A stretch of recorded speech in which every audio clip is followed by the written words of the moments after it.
ए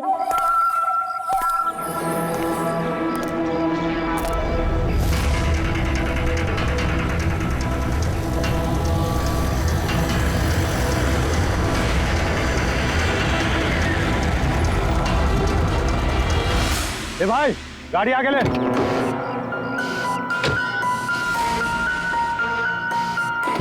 बोला ना तुझसे, गाड़ी आगे ले तो आगे ले। अरे भाई कैसे आगे लूं? गाड़ी खराब हो गई है ना। प्रॉब्लम बाद में देखना, धक्के मार के आगे लो पहले। थोड़ी आप लोग भी मदद कीजिए। हम क्या मदद करें? तुम जल्दी। इस आदमी को मैं पहचानता हूँ सर। इसका मतलब हमारी इन्फॉर्मेशन एकदम सही है। यानी कि वो रूट नाम का कंप्यूटर हैकर इसी जगह पे होगा। और वो रूट जरूर कोई खतरनाक प्लानिंग कर रहा है सर। चाहे कुछ भी हो जाए, उसे जिंदा पकड़ना है, ये जानने के लिए कि उसका मिशन क्या है। और इस मिशन में तुम दोनों साइबर कॉप की आगे भी जरूरत लगेगी। तुम यस सर। यहाँ बाहर गेट पे खड़े रहना।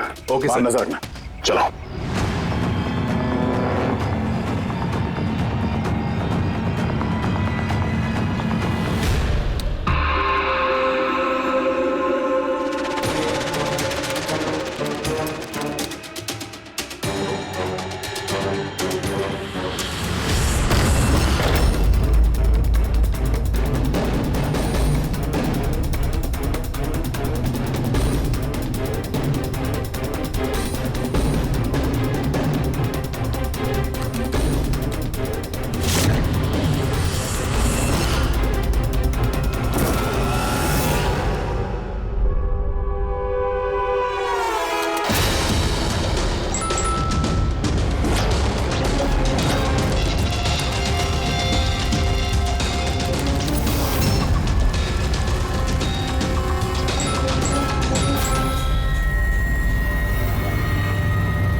तो कोई नहीं।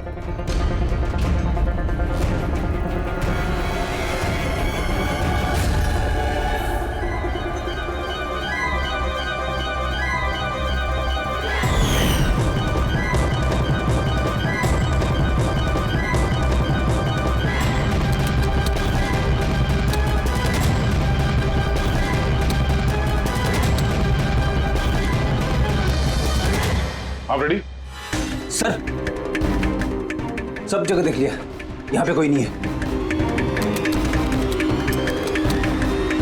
खबर तो गलत नहीं हो सकती, यहीं कहीं होना चाहिए। चलो देखते हैं।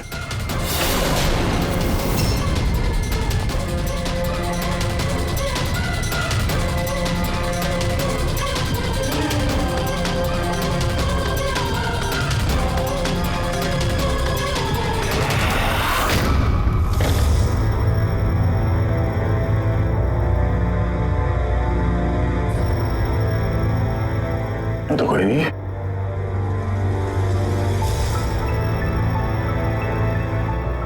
शहर अभी भी गर्म है, लगता है यहाँ पे कोई था अभी। मगर सर एंड मौके पे भाग कैसे निकला? सर हम लोग तो चारों तरफ से बंगले के अंदर घुसे, किसी को बाहर भागते हुए नहीं देखा है। सर हाँ? सर ये मॉनिटर देखिए। सर ये तो घर के आसपास की फुटेज चल रही, कहीं वो हमें देख के भाग तो नहीं गया? हो सकता है, वो ज्यादा दूर नहीं गया होगा। जरा जगह को अच्छी तरह से चेक करो, और पूर्वी इस कंप्यूटर को चेक करो, देखो क्या मिलता है। तब तक मैं गेट पे जाके देखता हूँ।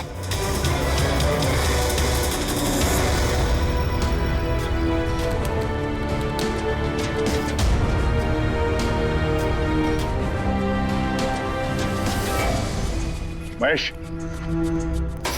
महेश। Yes sir. ये रोड अंदर नहीं है, लगता भाग गया। तुम यहीं पे खड़े थे? सर मैं यहीं पे खड़ा था, मैंने किसी को नहीं भागते हुए देखा। तो ऐसा कोई नहीं किया बाहर? नहीं सर। मेन गेट से तो कोई बाहर गया नहीं, पता नहीं ये रूट कहां से चला गया। सर बाहर पीछे की तरफ एक गेट है, शायद वहीं से भाग गया होगा। सर वो कंप्यूटर पासवर्ड प्रोटेक्टेड है, ब्यूरो ले जाना पड़ेगा। सर ये रूट जरूर अपने उसी खतरनाक मिशन को पूरा करने में लगा होगा। ये रूट को किसी भी हाल में जल्द से जल्द ढूंढना होगा। एक मिनट। पूरे घर में कहीं भी ये कारपेट नहीं है, और यहाँ पे कारपेट रखा हुआ है, उसके ऊपर ये स्टूल। जरा हटाओ इसे। सर यहाँ पे खुफिया दरवाजा। बड़ी, तुम यही रहो इनके साथ, हम लोग अंदर देखते हैं।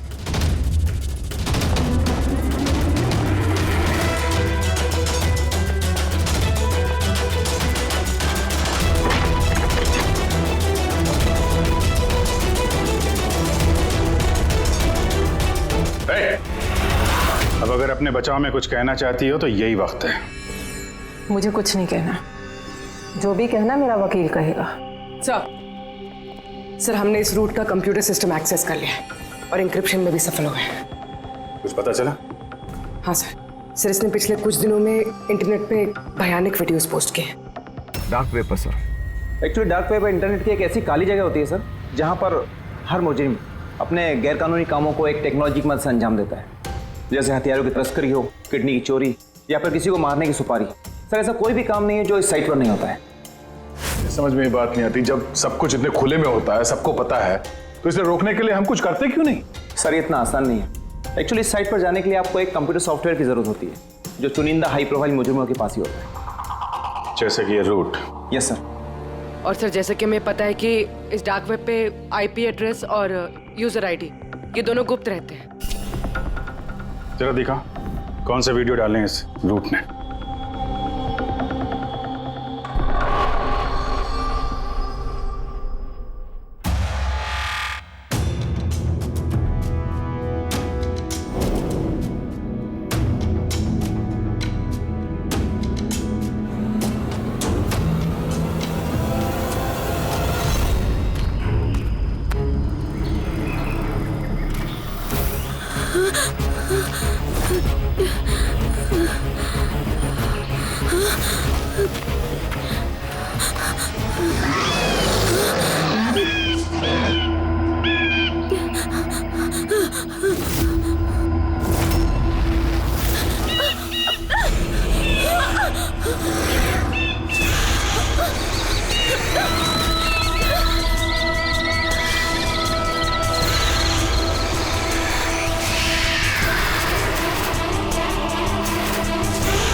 अरे बाप रे, ये तो किसी डरावनी फिल्म का भयानक सीन है। ये सीन क्यों डाला डार्क वेब में? सर ये किसी फिल्म का सीन नहीं है, ये सब असली में हुआ है और किसी हीरोइन के साथ नहीं, बल्कि एक मासूम लड़की के साथ। जहां तक मुझे याद आ रहा है इसे स्नफ फिल्म कहते हैं ना? हाँ सर, बहुत बड़ी इंडस्ट्री है इन वीडियोस की। कौन है ये लड़की? मुझे नहीं पता। तुम जिम्मेदार हो इसकी मौत की? नहीं सर, मैं किसी की मौत की जिम्मेदार नहीं हूँ। मुझे तो बस पैसे दिए गए थे ये वीडियो डार्क वेब पे डालने के लिए, और मैंने बस डाल दिया। किसने दिए पैसे? मुझे नहीं पता। नहीं पता कहने से काम नहीं चलेगा। एक लड़की की जान गई है। सर मेरे यकीन कीजिए, ऑनलाइन पैसे ट्रांसफर किए गए थे मेरे अकाउंट में। किसने किए मुझे कुछ नहीं पता। पता नहीं है तो पता करो। कंप्यूटर की बहुत बड़ी महारथी हो ना, ये पता करना तुम्हारे लिए कोई मुश्किल काम नहीं है। पता करो। अभिजीत, अगर कोई इस तरह का फिल्म बना के अपलोड कर रहा है तो हमें जल्द से जल्द उस तक पहुंचना होगा जो ये मौत का खेल खेल रहा है। एक काम करते हैं, इस लड़की की फोटो सभी पुलिस स्टेशन में भेज देते हैं। एक बार पता चल जाए लड़की कौन है, सारा मामला साफ हो जाएगा।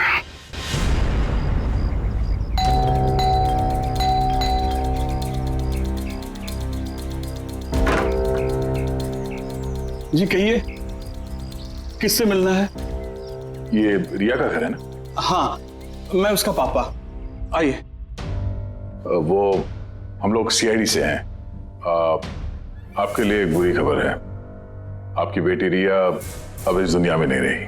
पता है, मगर आप उसके मौत के 10 दिन बाद क्यों आए हैं ये सब बताने? आपको पता है कि आपकी बेटी रिया की मौत हो गई है? आप उस कार एक्सीडेंट की इन्वेस्टिगेशन के लिए आए हैं ना, तो आपको ये तो मालूम पड़ा होगा कि रिया का तो फ्यूनरल भी हो गया है। एक मिनट, आप किस कार एक्सीडेंट की बात कर रहे हैं? वही जिसमें हमारी रिया चल बसी है। शेयर टैक्सी में वो पुणे जा रही थी। नहीं, रिया की मौत कार एक्सीडेंट में नहीं हुआ है। ये क्या कह रहे हैं आप? एक मिनट, ये रिया है। हाँ, ये रिया ही है। एक्सीडेंट वाले दिन उसने यही कपड़े पहने थे। एक मिनट, सॉरी बाबू, लगता है कुछ कंफ्यूजन है। आप जरा बताइए कि आपकी बेटी रिया का कार एक्सीडेंट कैसे हुआ था? शेयर टैक्सी में वो पुणे जा रही थी, 7 और लोग भी थे उसके साथ। तो रास्ते में उसकी गाड़ी का बड़ा भयानक एक्सीडेंट हो गया। पूरी कार आग के लपटों में झुलस गई। मरने वालों के तो चेहरे तक पहचान में नहीं आ रहे थे। तो आप लोगों ने रिया को कैसे पहचाना? उसके सामान के जरिए बस हम उसे पहचान पाए। आपने ये नहीं बताया कि ये फोटो कब की है? वैसे हम लोगों को भी पता नहीं कि ये फोटो कब की है, पर पता चलते ही हम आप लोगों को बता देंगे। लगता है रिया का ये एक्सीडेंट सिर्फ एक दिखावा था, उसकी मौत की असली वजह को छुपाने के लिए। सर, अगर रिया का कार एक्सीडेंट एक दिखावा था, तो वो बाकी के 7 लोग जो उसके साथ गाड़ी में थे, कहीं वो भी रिया की तरह ही तो नहीं मारे गए? हो सकता है। सबके परिवार वालों से मिलना पड़ेगा। किस्मत अच्छी थी हमारी कि जो 7 लोग एक्सीडेंट में मारे गए थे, उनमें से एक का अंतिम संस्कार नहीं हुआ था। देखते हैं डॉक्टर सालुंके इस लाश से क्या सुराग निकाल पाते हैं। वैसे भी लाशें इतनी बुरी तरह से जल गई हैं कि चेहरा पहचान पाना मुश्किल है। तुम लोगों का शक एकदम सही था। ये लाश टोनी की नहीं। लग ही रहा था सर हमें, लेकिन ये कौन है कुछ पता चला? नहीं यार, ये तो पता नहीं लगा है कि ये लाश है किसकी, लेकिन ये पता चला है कि इस आदमी को कैसे मारा गया। मैंने इसके बॉडी का स्कैन किया तो पता लगा कि इसके पेट में चाकू का बहुत गहरा घाव है। चाकू से? हाँ, चाकू का। और मुझे लगता है उस चाकू के वार की वजह से ही इसकी मौत हुई। मतलब चाकू से मारा किसी और को और उसे टोनी बता के एक्सीडेंट का हिस्सा बना दिया। ये गैंग आखिर करना क्या चाहता है? और इस आदमी की मौत 3 हफ्ते पहले ही हुई है। एक कार एक्सीडेंट हुआ 10 दिन पहले। वही तो, मतलब कार जब एक्सप्लोजन में जलाई गई उससे कहीं पहले इस आदमी की मौत हो चुकी। 3 हफ्ते से इसकी लाश संभाल के रखी थी ताकि इस भयानक खेल को अंजाम दिया जा सके। यार एक काम करते हैं, जहां पे एक्सीडेंट हुआ था वहीं पे चलते हैं, पता करते हैं एग्जैक्टली उस दिन हुआ क्या था। मैं तो मजे से कार चला रहा था सर, और रेडियो पे गाने सुन रहा था। तभी अचानक से मैं जोर का धमाका सुना। मैं तुरंत अपने कार से निकला और मैंने देखा कि मेरी सामने एक कार आग की लपटों में जल रही थी। मुझे समझ में नहीं आ रहा था कि मैं क्या करूं। तो ये कितने बजे की बात होगी? सर, मुझे लगता है कुछ शाम के 5 बजे होंगे। है? ये कैसे हो सकता है? सर, एक सेकेंड सर, ये टोल नाके की फुटेज देखिए सर। यहाँ पे तो गाड़ी 3:30 बजे क्रॉस हुई थी। फिर ये जगह वहां से 20 किलोमीटर दूर ही है सर। तो 20 किलोमीटर का सफर तय करने में 1.5 घंटे तो नहीं लगने चाहिए। रास्ते में कोई ढाबा होटल भी नहीं है, कोई चाय वाय के लिए रुक जाए जहाँ पे। एग्जैक्टली। तो उस हिसाब से गाड़ी को यहाँ पे 4 बजे पहुँच जाना चाहिए था, मगर यहाँ पे एक्सीडेंट हुआ 5 बजे। इसका मतलब है ये जुर्म इस 1 घंटे में ही हुआ है। तो गाड़ी को उस समय कहीं ले जाया गया और उन सबको उतार के उसमें 7 लाशें रख दी गई। और उसके बाद गाड़ी को यहाँ पे लाके ब्लास्ट करवा दिया। सब प्लान था। सर, ऐसा लगता है इन सब लोगों को वहीं लेके गए हैं जहां पर रिया को लेके गए थे, वो स्नफ फिल्म बनाने के लिए। जगह जल्द से जल्द ढूंढनी होगी यार। पूर्वी ने SMS भेजा तो किसी पेड़ की फोटो है। हाँ पूर्वी। सर, ये पेड़ जिसकी फोटो भेजी है मैंने, वैसे मोरिंगा ओलिफेरिया कहते हैं सर। हाँ सर ठीक ऐसा ही पेड़ रिया वाले फुटेज में भी है। ये देखिए सर, उस फुटेज का स्क्रीनशॉट भेज रही हूँ मैं। सर ये पेड़ महाराष्ट्र के 2 जंगलों में पाए जाते हैं। ये तो एग्जैक्टली वैसे ही पेड़ है, महाराष्ट्र के 2 जंगलों में। कौन कौन से जंगलों में? सर एक जंगल है जो नासिक के पास है और दूसरा जंगल एक्सीडेंट वाली जगह से सिर्फ 1 घंटे की दूरी पे है और इस जंगल का नाम है प्रीफिक्स फॉरेस्ट। जरूर ये मौत का खेल इस प्रीफिक्स जंगल में ही हुआ है। प्रीफिक्स फॉरेस्ट तो काफी बड़ा जंगल है यार, मीलों तक फैला हुआ है। फॉरेस्ट ऑफिसर की मदद लेनी होगी।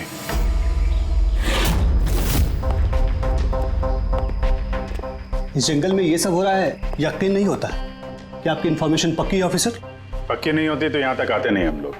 आप बताइए कुछ हाल फिलहाल में ऐसी कोई घटना आप लोगों ने कुछ सुनी हो, कुछ देखी हो, जंगल के अंदर कुछ हुआ हो? बिल्कुल नहीं, और अगर ऐसा कुछ होता तो हम जरूर उस पर ध्यान देते। चलो कोई नहीं, फिर भी अपनी तसल्ली के लिए एक बार हम जंगल देखना चाहेंगे। श्योर। वैसे सर आप लोग पूरा जंगल देखना चाहेंगे? क्योंकि मीलों तक फैला हुआ है ये, इसमें काफी वक्त लग सकता है। नहीं, हम पूरा जंगल नहीं देखेंगे। हमें जंगल का वो हिस्सा दिखाइए जहाँ पे कोई आता जाता नहीं है, क्योंकि अक्सर सुनसान इलाकों में ही जुर्म पनपता है। Okay officers. विनोद, देखना, इन्हें जंगल के उन इलाकों की दिखाने की जिम्मेदारी आपकी है। ओके? जी सर। Yes sir. सर एक सेकेंड। सर ये देखिए, सर ये जंगल का सबसे घना और सुनसान इलाका है। मेरी समझ से हमें यहीं से शुरू करना चाहिए। ठीक है, देखते हैं।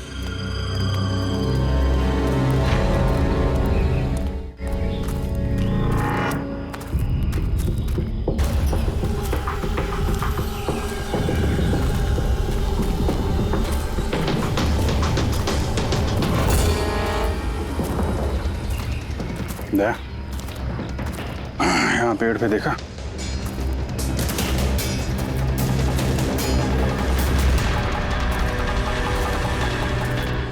छोटा सा कैमरा। मतलब हम लोग सही जगह पे आ गए हैं। यही वो जगह है जहाँ पे वो फिल्म बनाई जा रही है। कैमरा ऊपर भी है, उस तरफ बैंड है।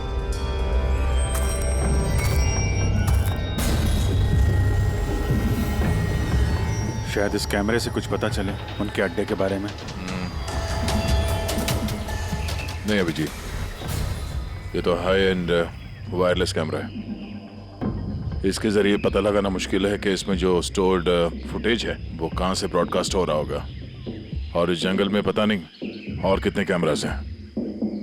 देखते हैं, आगे शायद कोई कैमरा मिल जाए जिससे कुछ पता चले।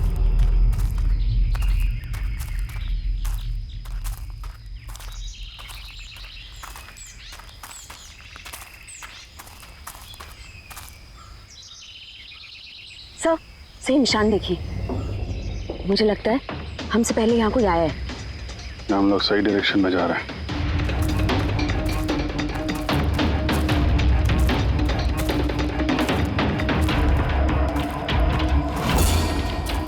सर ये निशान यहीं तक है। सर इसका मतलब उनका अड्डा यहीं कहीं है।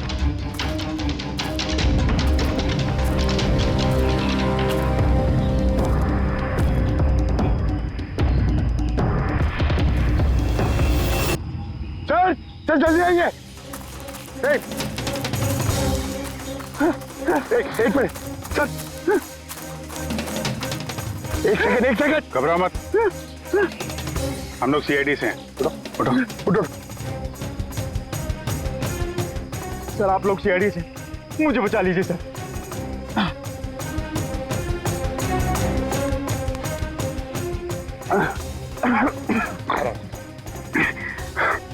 यहाँ फंस कैसे गए तुम?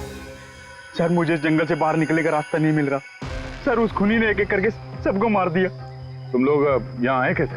हम शेयर टैक्सी में सवार होकर सफर कर रहे थे कि अचानक हमारी गाड़ी पंक्चर हो गई और कार रुक गई। सड़क पर पहले से किसी ने कीले और कांच के टुकड़े रखे हुए थे सर। फिर इसके बाद कुछ लोग आए जिनके चेहरे नकाब से ढके हुए थे, और जब तक हम कुछ कर पाते उन्होंने हमें बेहोशी के इंजेक्शन लगा दिए। और जब मुझे होश आया तो मैं इस घने जंगल में था सर। सर मैं ही जानता हूँ कि इस जंगल में मैं भूख प्यास से कैसे रहा हूँ। कभी लकड़ी खाई तो कभी पेड़ के पत्ते, और जब भी किसी के चिल्लाने की आवाज आती तो समझ जाता किसी की जान चली गई। यहाँ जगह जगह कैमरे लगे हुए हैं। तुम्हारी किस्मत अच्छी थी कि तुम उनके पकड़ में नहीं आए। सर पकड़ इसलिए नहीं पाए क्योंकि उन्होंने एक कैमरा मेरे कमीज के बटन में लगाया हुआ था और वो बटन मैंने तोड़कर फेंक दिया। शायद इसी वजह से वो मुझे ढूंढ नहीं पाए। तुम्हें अंदाजा है कि बाकी के लोगों में कितने लोग जिंदा हैं अभी तक? मालूम नहीं सर, पर कल रात जब मैं पेड़ पर बैठा हुआ था मुझे किसी के चीखने की आवाज आई थी। न जाने वो उनको घायल कर रहे हैं या फिर जान से मार रहे हैं सर। कि किस तरफ से आवाज आई थी, कौन सी दिशा से, कुछ याद है आपको? मेरे पेड़ इस तरफ, शायद उस तरफ से सर।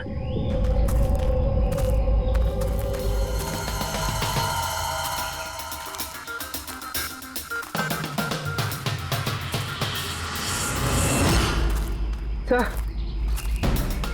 खून।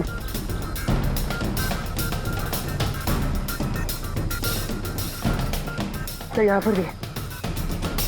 इसका मतलब उनमें से कोई घायल है। किस तरफ गया होगा? सर ये देखिए, खून के कुछ निशान इस तरफ भी जा रहे हैं। इस तरफ भी खून का निशान है और इस तरफ भी है। दोनों तरफ है। दोनों तरफ देखना पड़ेगा। पंकज, पूर्वी, तुम लोग इधर देख लो, हम लोग इधर देख लेते हैं। विनोद, तुम इनके साथ जाओ और हाँ, हर आधे घंटे में अपडेट दे देना, ठीक है? आप आइए।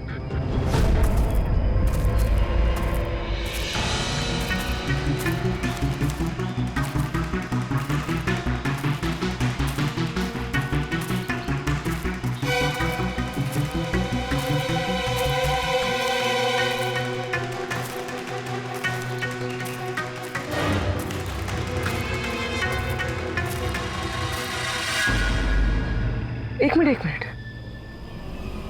वो क्या है?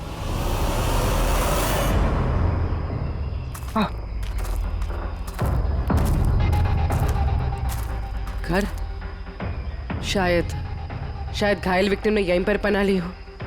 जंगल के बीच में घर, मगर नक्शे के हिसाब से तो यहाँ कोई घर नहीं था। हो सकता है ऐसे फिल्म बनाने वालों को ऐसे लोकेशंस की जरूरत पड़ती हो ताकि उन्हें कोई ट्रैक ना कर सके। हो सकता है उस घर में जो घायल आदमी है वही मुजरिम हो सकता है पंकज, और ये भी हो सकता है कि आगे और भी कैमरास लगे हों। होशियार रहना।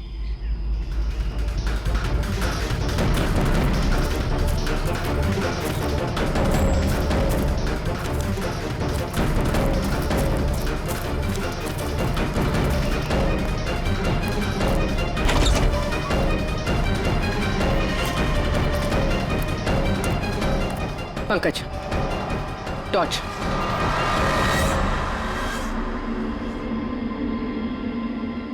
ये घर तो एकदम हिंदी फिल्मों की डरावनी पिक्चरों जैसा।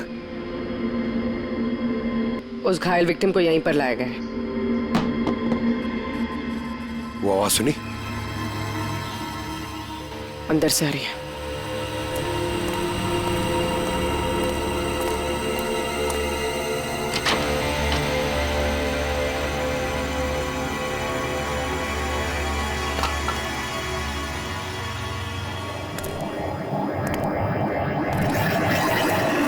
छोड़ दो मुझे जाने दो। बाहर आओ। मेरे पास मत आना, मैंने कुछ नहीं किया। देखो, हम लोग सीआईडी से हैं। घबराओ, कुछ नहीं होगा तुम्हें। आजा।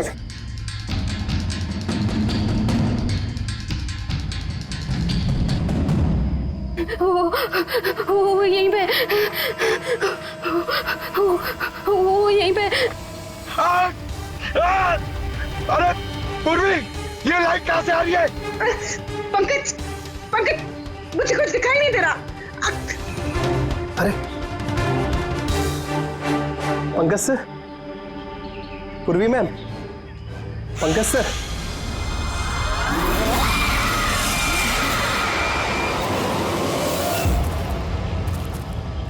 सर, खून के निशान तो यहाँ के खत्म हो गए।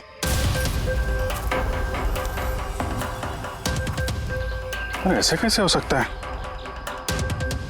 घायल आदमी अगर यहाँ पर आएगा तो यहाँ से अचानक कैसे गायब हो जाएगा? शायद वो मुजरिमों के हाथ लग गया हो, यहाँ इस पॉइंट पे पहुंचने के बाद। हो सकता है। पता नहीं मोहित के अलावा और कोई है जिंदा कि नहीं। 1 घंटा हो गया तो पूर्वी और पंकज का कोई फोन कॉल नहीं है।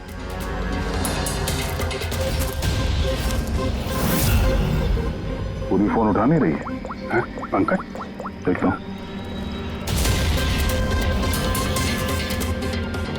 पंकज भी फोन नहीं उठा रहा है। अरे यार किसी मुसीबत में नहीं है दोनों। चलो चल के देखते हैं। चलो। यहाँ पे खून इस तरफ गए थे।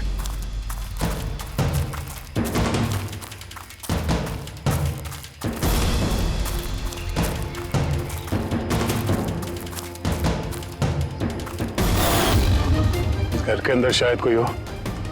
अंदर जाके देखता हूँ। ठीक है, तब तक मैं यहाँ बाहर देखता हूँ।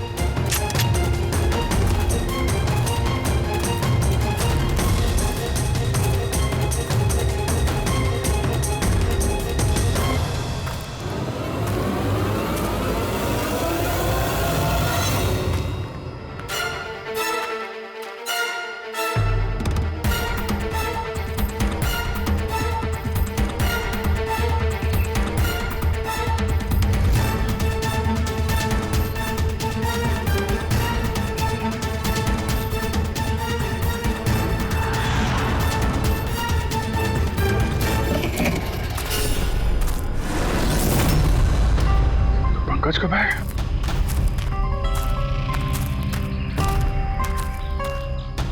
पंकज?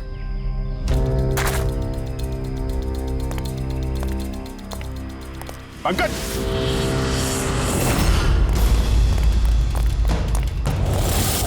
पंकज? पंकज? पंकज? कैसे? उठो, उठो, सर, उठो। क्या हुआ? हाँ? सर वहाँ पे वो घर में गए थे सर। वहाँ पे एक लड़की थी सर। हाँ। सर बात ही कर रहे थे सर। पता नहीं एकदम से इतनी रोशनी आई सर कि कुछ दिखने नहीं, कुछ समझ में नहीं आ रहा था। वो घर से जैसे जैसे मैं निकला बाहर शायद यहाँ गिर गया सर। पता नहीं कुछ समझ में नहीं आ रहा सर, एकदम चक्कर आ रहा है। और पूर्वी, विनोद वो कहाँ है? सर वो लोग पता नहीं सर, अंदर थे बाहर निकले पता नहीं सर। Oh no. क्या हुआ क्या तुम्हें? ये ठीक है। पूर्वी और विनोद मिले? नहीं, उस घर के अंदर तो कोई भी नहीं। ओह गॉड, उन्हें कहीं कुछ हो ना गया हो।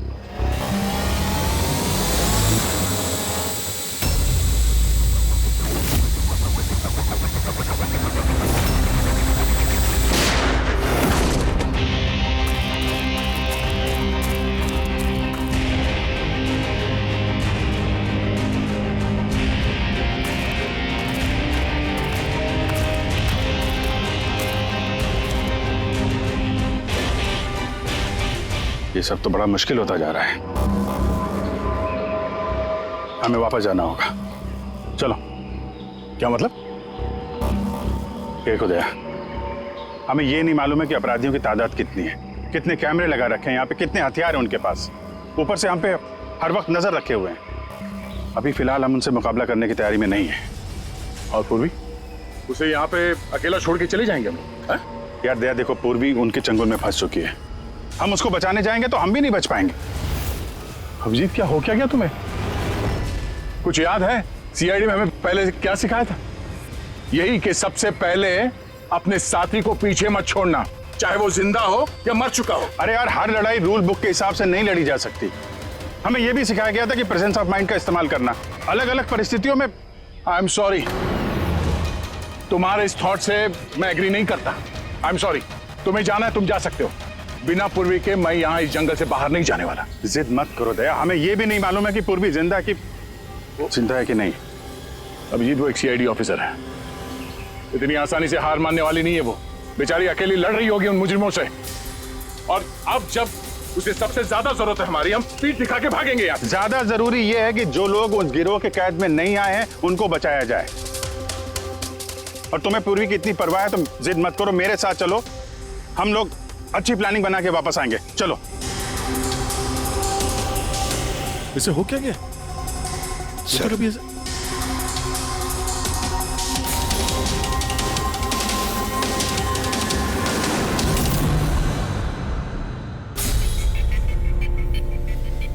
सीआईडी के इतिहास में ऐसा पहली बार हुआ होगा कि सीआईडी किसी से डरकर दुम दबाकर भाग गई। हाँ सर, पहुंच गए आप? हाँ बस उसी जंक्शन पे रहिए, हम लोग आते हैं वहां पे। अरे सालुंके सर, आप यहाँ? मैं यहाँ। अरे अरे तुम्हें क्या लगा हम लोग पूर्वी को ऐसे ही छोड़ देंगे जंगल में मरने के लिए? हैं? तो आपका और दया सर का झगड़ा झूठा था। जब अभिजीत ने वहां पे कैमरा देखा तो उसने मुझे इशारा किया। पता नहीं और कितने ड्रोन लगा रखे होंगे हम पे नजर रखने के लिए। जो आदमी उस कैमरे के जरिए हम पर नजर रखे हुए था उसकी आंखों में धूल झोंकना जरूरी था, इसलिए। अब वो लोग ये सोच के बैठे होंगे कि हम लोग जंगल से निकल गए, थोड़े रिलैक्स भी हो जाएंगे। यही मौका है हम पे हमला करने का। अभिजीत, ये लो, ये तुमने मंगाया था। ये क्या डिवाइस है सर? ये जैमर है पंकज। आसपास इस एरिया में जितने भी कैमरे होंगे सब जैम हो जाएंगे। अब वो हम पे नजर भी नहीं रख पाएंगे। और ये ड्रोन पे जो कैमरा लगा है इसकी रेंज 7 किलोमीटर है सिर्फ। बैटरी तो खत्म होने वाली है। इसका मतलब अगर हम इसे नहीं पकड़ते तो ये वापस उनके अड्डे पे जाता बैटरी बदलने के लिए। जरा आईपैड निकालना, नक्शा निकालो उसमें।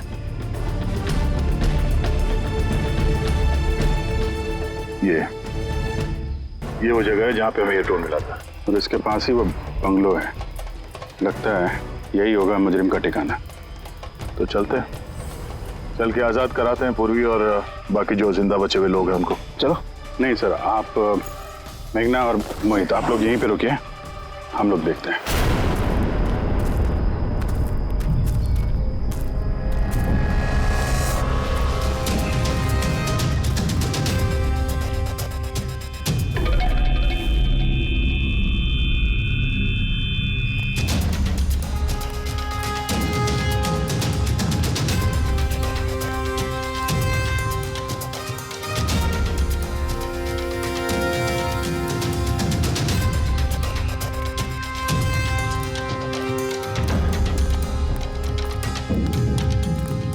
यार, ये पूरा सिस्टम बंद कैसे हो गया? देखना कुछ। जैसे आवाजें आ रही हैं। कैसे हो सकता है पूरा सिस्टम?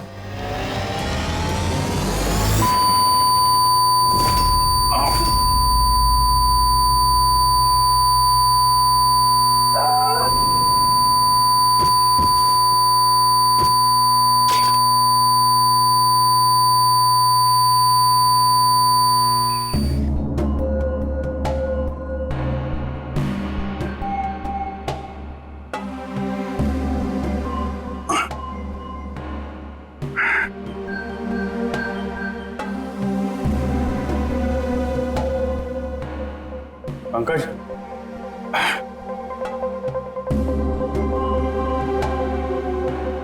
पंकज, हमारे स्वागत की पूरी तैयारी कर रखी थी इन लोगों ने। सर ये लोग अगर हमें मारना चाहते तो पहले ही मार देते। हमें मारते हुए क्या ये फिल्म बनाना चाहते हैं?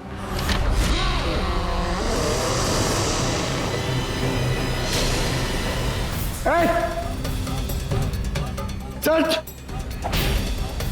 जाओ। सच मैं हूं पंकज। पूर्वी,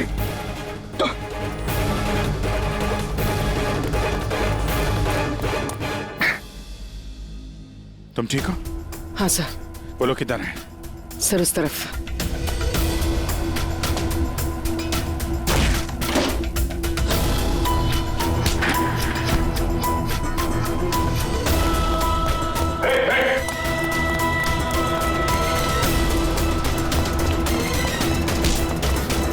सर चल चल।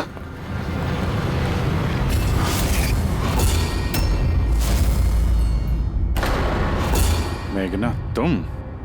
वाह, हमें तो लग रहा था कि हम मुजरिमों की आंखों में धूल झोंक रहे हैं। अब किसे पता था कि हम मुजरिम को अपने साथ ही लेके घूम रहे हैं। आप लोग यहाँ कैसे? किसने छुड़वाया आप लोगों को? सीआईडी को कैद करना इतना आसान नहीं। मौका देखते ही मैंने वो खिड़की तोड़ी और वहां से बाहर निकल गई।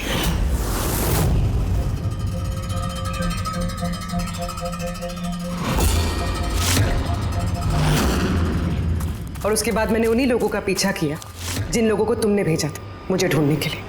और फिर मैंने उस नकाबपोश आदमी को देखा और उसका भी पीछा किया।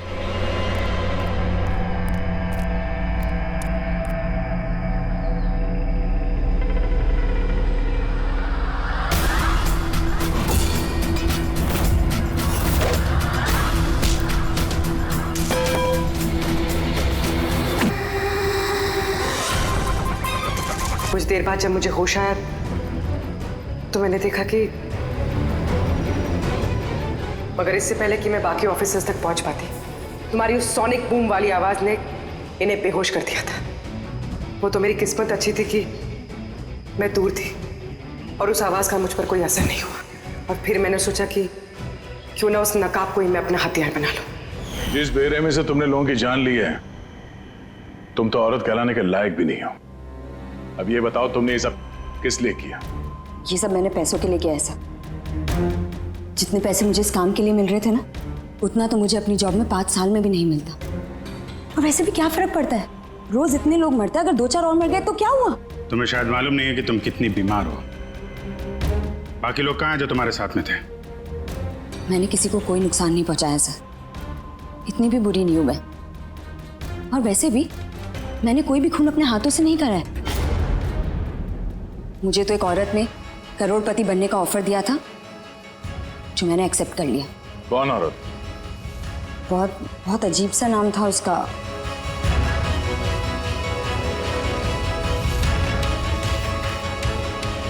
रूट। रूट?